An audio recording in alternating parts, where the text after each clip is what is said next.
Ini pesannya, sejarah dan asal-usul kuntilanak. Apa dan siapa asalnya?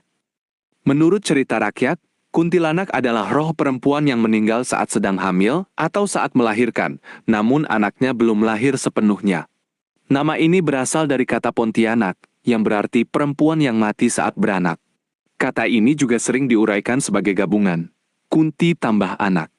Karena kematiannya yang tragis dan tugasnya sebagai ibu belum selesai, arwahnya dianggap tidak tenang, merasa tertipu atau dirugikan, lalu berubah menjadi makhluk yang sering dianggap mengganggu dan menakutkan manusia.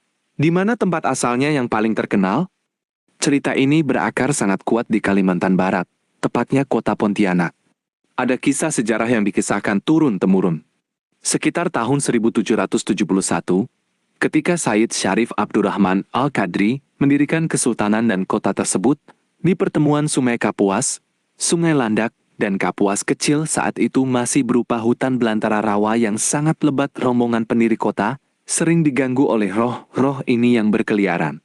Dikisahkan Belanda juga ikut membantu menembakkan meriam untuk mengusir gangguan tersebut.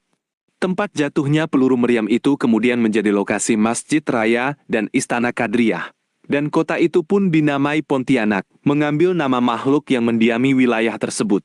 Selain itu, menurut kepercayaan umum, mereka sangat suka tinggal di tempat yang lembab, sepi, di pohon-pohon besar, terutama pohon pisang, serta di tepi hutan atau sungai yang sunyi. Kenapa disebut hantu dan kenapa terlihat menyeramkan? Pertama, karena asal mula kematiannya yang tidak wajar dan penuh penderitaan.